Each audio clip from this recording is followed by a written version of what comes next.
आज की इस वीडियो में बात होगी उस चाणक्य की जिसने एक साम्राज्य को अपनी रणनीति से खड़ा कर दिया था, उस नालंदा और तक्षशिला की जब दुनिया भर से लोग पढ़ने आते थे दोस्तों, उस तिलक की जिसने कहा स्वराज मेरा जन्मसिद्ध अधिकार है, और उन वैज्ञानिकों की जिन्होंने भारत को अंतरिक्ष और परमाणु ऊर्जा तक पहुंचाया है दोस्तों आखिर में एक ऐसा फैक्ट जो शायद आपने आज तक कहीं नहीं सुना होगा।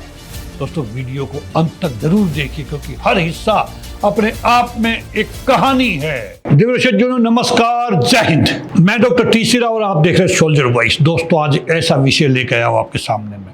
कोई भी पवित्र काम, कोई भी शुभ काम जिनकी हाजिरी के बगैर शुरू नहीं होता है, जिनसे हमें आशीर्वाद मिलता है, हमें प्रेरणा मिलती है, हमें समाज में बनने का भी उनसे प्रेरणा मिलती है दोस्तों वो समाज ब्राह्मण समाज है। दोस्तों भारत की ज्ञान, संस्कृति और राष्ट्र निर्माण की गौरव गाथा पे आज हम बात करेंगे। ब्राह्मण नाम सुनते ही दोस्तों जहन में वेद, मंत्र, पूजा पाठ की तस्वीरें आती है, लेकिन क्या आपको पता है कि आर्यभट्ट ने आज से 1500 साल पहले ही शून्य और पृथ्वी के घूमने की बात कह दी थी, जब दुनिया के बाकी हिस्सों को इसका अंदाजा तक नहीं था। आज बात करेंगे ब्राह्मण समाज की दोस्तों, इतिहास से लेकर आज तक के उस पूरे सफर की, ज्ञान की, विज्ञान की, संस्कृति और राष्ट्र निर्माण से जुड़ा है दोस्तों। इस वीडियो का मकसद किसी समाज की तुलना करना नहीं है। भारत की ताकत उसकी विविधता में है और हर समाज ने इसे बनाने में अपना हिस्सा दिया है, चाहे कोई समाज हो, यादव समाज हो, जाट समाज हो, राजपूत समाज हो, गुर्जर समाज हो, बनिया समाज हो, ब्राह्मण समाज हो। दोस्तों सोचिए, आज से हजारों साल पहले जो दुनिया के बड़े हिस्से में लिखने पढ़ने का चलन तक शुरू नहीं हुआ था, तब भारत में वेद, उपनिषद और दर्शन की रचना हो रही थी दोस्तों।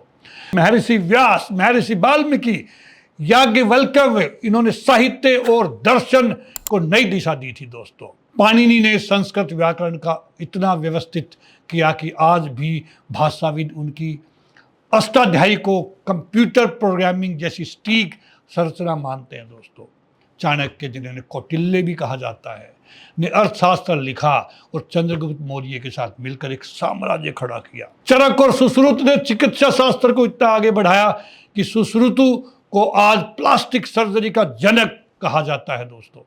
और आर्यभट्ट, जिन्होंने शून्य का गणितीय इस्तेमाल किया और बताया कि पृथ्वी अपनी धुरी पर घूमती है। तक्षशिला और नालंदा जैसे विश्वविद्यालयों में दुनिया भर से छात्र पढ़ने आते थे। यही वो दौर था जब भारत को विश्व गुरु कहा गया था। आज हम फिर विश्व गुरु बनने की ओर अग्रसर है दोस्तों मध्यकाल में जब समाज पर कई चुनौतियां आई, तब भी संस्कृत साहित्य, ज्योतिष, संगीत और शास्त्रीय ज्ञान को जिंदा रखने का काम रुका नहीं।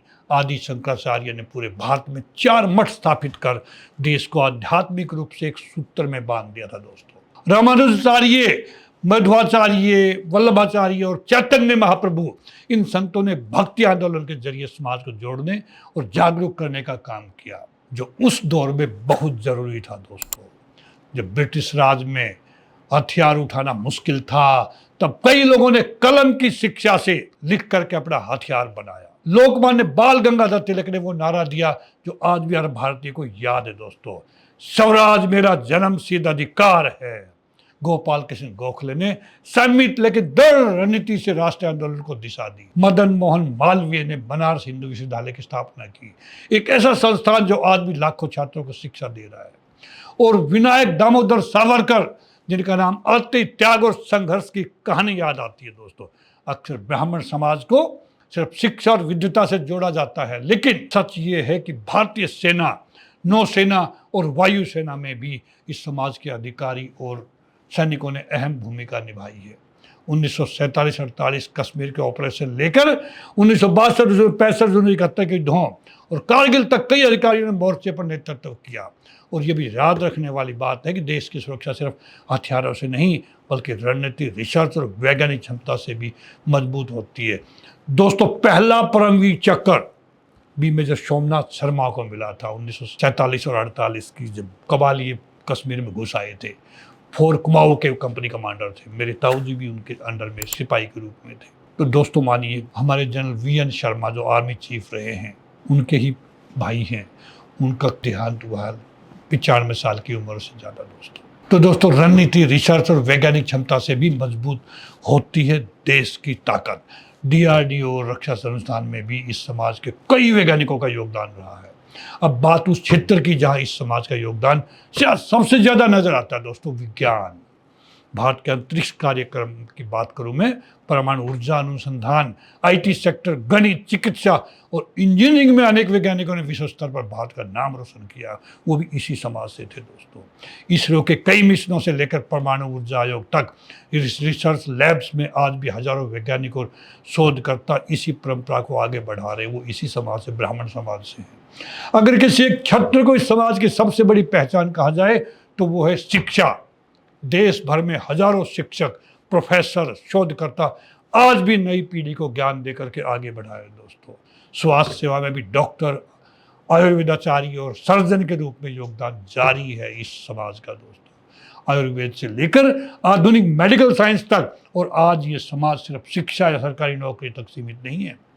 IT, startup, finance, media, publishing और कानून के क्षेत्र में भी लोग आगे बढ़ रहे हैं दोस्तों। संस्कृत से लेकर हिंदी, मराठी, बंगाली, कन्नड़, तेलुगु, तमिल तक भारत की लगभग हर भाषा के साहित्य में इस समाज के लेखकों, कवियों और दार्शनिकों का गहरा योगदान रहा है। शास्त्रीय संगीत हो, नृत्य हो, रंगमंच हो, इन्होंने समृद्ध किया है ब्राह्मण समाज ने। हर समाज की तरह यहाँ भी चुनौतियाँ है दोस्तों, कोई शक नहीं, कोई समाज आज चुनौतियों के बगैर नहीं है। पारंपरिक ज्ञान और आधुनिक विज्ञान के बीच संतुलन बनाना, युवाओं को रिसर्च और नवाचार की तरफ प्रेरित करना, सामाजिक समरसता को मजबूत करना, डिजिटल शिक्षा अपनाना और भारतीय ज्ञान परंपरा को वैज्ञानिक तरीके से दुनिया के सामने रखना, ये चैलेंज है आज हमारे समाज के सामने दोस्तों। आज का भारत सिर्फ अतीत के गौरव से नहीं, बल्कि आज के कर्म और कल की तैयारी से आगे बढ़ेगा। सच्चा ज्ञान वही है जो समाज को जोड़ता है, प्रेरित करता है और रास्ते को आगे ले जाता है। भारत अनेक समाजों, भाषाओं और परंपराओं का संगम है और हर समाज ने इसे बनाने में अपना योगदान दिया है। ब्राह्मण समाज का इतिहास हमें सिखाता है ज्ञान, संयम, अनुसंधान और राष्ट्र सेवा। अगर आपको दोस्तों वीडियो पसंद आई हो तो लाइक भी कीजिए, चैनल को सब्सक्राइब कीजिए और कमेंट में बताइए किस समाज या किस विद्वान की कहानी आप अगली बार सुनना चाहते हैं। मैं कोशिश करूँगा उस पर वीडियो बना के आप पहुँचाने। दोस्तों, मैं एक बार फिर ब्राह्मण समाज को, मेरे सभी गुरुओं को मैं प्रणाम करता हूँ, झुक के नमन करता हूँ उनको। जय हिंद, वंदे मातरम।